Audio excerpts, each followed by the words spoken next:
Сайн байцгаана уу? Та бүхэндээ энэ удаагийн дугаараар байгалийн гаралтай арьс арчилгааны бүтээгдэхүүний найрлагын талаарх мэдээллийг хүргэе. Арьс арчилгааны хамгийн сайн арга бол байгалийн гаралтай бүтээгдэхүүнээс хэрэглэх явдал юм. Хүний арьс үргэлж нэг төрлийн байдаггүй. Улирал, хэрэглэж буй бүтээгдэхүүн, арчилгаа, орчин нөхцөл гэх мэт хүчин зүйлсээс хамаарч өөрчлөгдөж байдаг. Тухайлбал заримдаа тослог, эсвэл хуурай гэх зэргээр.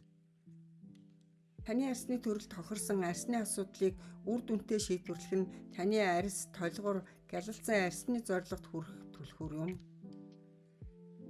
Ихэвчлэн бид өөрсдийн арьсанд юу хэрэгтэй ойлгохоо болж эргэлзэх үед найрлагын талаар дэлгэрэнгүй мэдлэгтэй байх хэрэгтэй болдог. Хамгийн гол дүрэн бол байгалийн гаралтай гэж дурдсан л бол үнэхээр цэвэр 100% байгалийн орц найрлагатай байх ёстой юм. Шинжлэх ухаанаар батлагдсан байгалийн гаралтай арьс арчилгааны хамгийн шилдэг найрлагын талаар хүргэе. Үүнд нэгдүгээрт нь галлурины хүчил. Галлурины хүчил нь бидний биед байгалаас заягдмал байдаг бөгөөд арьсны чигийг хадгалахад маш сайн тусалдаг. Ялангуяа улир солигдох үед арьс хуурайшил ихээр явагддаг тул галлурины хүчилтэй найрлагыг сонгохыг зөвлөж байна. Тослог болон хуурай арьсанд аль алинд нь сайн үйлчилдэг. Энэхүү өндөр чийгшүүлэгч бодис нь шархны эдгэрэлтийг түргсэж, үрчлийг багасгаж, эсийн чигийг сэргээхэд тусалдаг. Галлурины хүчил нь маск, серум, чийгшүүлэх тос зэрэг чийгшүүлэх бүтээгдэхүүнд ихэвчлэн агуулгадаг. Хоёрдугаарт нь альфа-гидроксийн хүчил.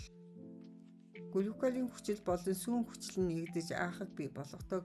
Глюколийн хүчлийг чихрийн нишингээс гаргаж авсан бол сүүний хүчлийг сүүнээс гаргаж авдаг.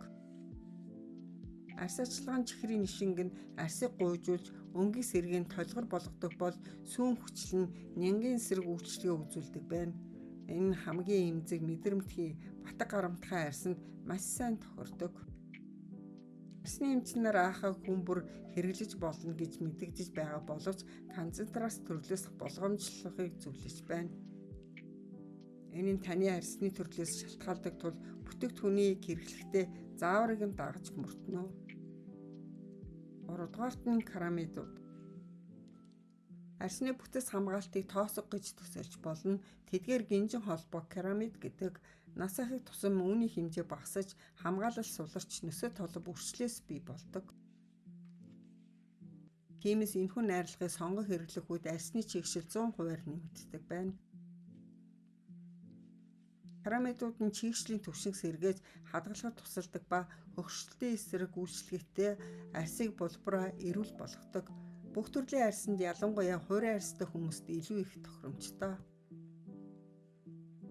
Керамидны ихэвчлэн чийгшүүлэгч тосонд агуулгадагч идэвхтэй бодис агуулсан цэвэрлэгч, маск, тонер, серум зэрэгт мөн агуулгадана.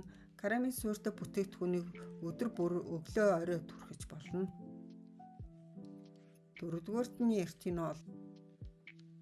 Энэхүү амин дэм нь чөлөөт радикалаас арьсыг хамгаалах антиоксидант үйлчлэгийг үзүүлэх бөгөөд үрчлэлийн эсрэг болон нарнаас хамгаалах үйлчлэгийг бас маш сайн үзүүлдэг. Тавдугаарт нь аргон тос. Энэхүү ургамлын гаралтай тосны дотроо амин дэм перулийн хүчил агуулсан байдаг. Энэ нь антиоксидант үргэлжлийн эсрэг үйлчлэгийг үзүүлдэг. Мөн нарны хордлогыг арилгах, эмчлэх, арьсны эдгэрэлтийг дэмжих, арьсыг чийгшүүлэх үйлчилгээтэй.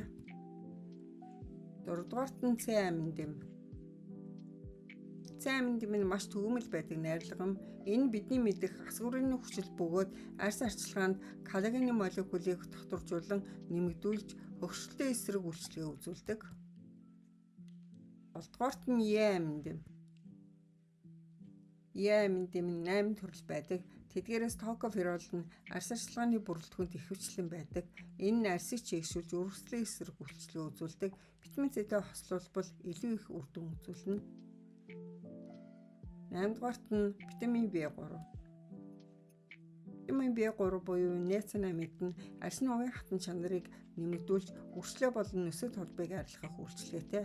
Ниацинамид нь бүх төрлийн арсан тохиромжтой, ялангуяа хөгшөлтийн эсрэг цайруулга үйлчилгээтэй арсан тохиромжтой. Ниацинамидын арилга нь эмчилгээ, ийдис, маск, тос зэрэгт агуулгадана. 9-р нь ногоон цайны ханд. Ногоон цайнд витамин С агуулгадаг тул антиоксидант үргэлжлэлийн эсрэг үйлчлэгээ үзүүлдэг, арсыг тайвшруулах үйлчилгээтэй, мөн хөвшрөлтийн шинж тэмдгийг багасгана. Хэрвээ та найрлаганд хит мэдэрхшилгүй бол бүх төрлийн арсанд хэрэглэж болно. Гэхдээ эхлээд арсны эмчээс зөвлөгөө аваарай. Ногоон цайны ханд нь цэвэрлэгч, тоник, серум, тос, маск зэрэгт агуулгадана. 10-р нь замгны ханд. Замгны ханд нь маш сайн чигшүүлэх болон хөгшлийн эсрэг нөсөд холбыг арилгах үйлчилгээ үзүүлдэг. Улаан ногоон, хөх, хүрэн замг нь арсыг гэрэлтүүлэх витамин С-ийн агууламж өндөртэй байдаг байна. Байгалийн гаралтай арс арчилгааны бүтээгдэхүүнийг сонгох 5 шалтгаан. 1-р нь юугаарч орлуулшгүй орц найрлага. Хичнээн том брэнд байх нь хамаагүй бүтээгдэхүүн нь химийн найрлаган дээр суурилсан бол үнэтэй байлаа гэд байгалийн шимт хижээлийг орлож чаддаггүй. Байгалийн гаралтай арс арчилгааны бүтээгдэхүүний 80-аас 90% нь хүний бие шимт хижээлээ өгөх чадвартай идэвхтэй орц найрлагыг агуулсан байдаг. Энэ бол тэднийг бусдаас үн цэнтэй болгодог зүйл юм. 2-р нь харшил үүсэхгүй. Эмзэг арстай хүмүүс дэлгүүрт ороод гартаа таарсан бүтээгдэхүүнээ шууд авч чаддаггүй. Учир нь жирийн арсыг бодвол тэд химийн найрлагад маш мэдрэмтгий байдаг. Тиймээс байгалийн гаралтай бүтээгдэхүүн сонгох нь арс шочрогохгүй маш зөөлөн байдаг учраас санаа зовлтгүй. Байгалийн гаралтай бүтээгдэхүүний шошгоноос хэрэглэсэн бүх найрлагыг ямар ч төвөггүй харах боломжтой байдаг. 3-р нь таны эрүүл мэнд бүхнээс үнцэнтэй. Судалгаагаар химийн аргаар гаргаа авсан синтетик орц найрлага нь арсны харшил, гормоны эмгэг цаашлаад хорт хавдар үүсгэх сөрөг нөлөөтэй гэж батлагдсан байдаг. 4-р нь нийгмийн хариуцлага. Дэлхийд хуунцар хог хаягдл жил бүр 300 сая тонноор нэмэгдэж байна гэсэн судалгаа бий. Тэдний ихэнх хувь нь гоо сайхны бүтээгдэхүүний хуунцар хаягдл савнууд юм. Та органик байгалийн гаралтай бүтээгдэхүүнийг сонгох нь өөрийгөө байгаль, их дэлхийхээ хайрлах хайр юм. 5-р нь уламжлалт зуухаа. Эртээр үеэс үг дээдэс маань байгальтайгаа зохицон амьдарч, шимт хижээлийг нь хүртэж, амьдрал ах буй эрүүл мэнд арс арчилгаандаа хэрэгсээр ирсэн түүхтэй. Анхааран сонсон та бүхэндээ баярлалаа.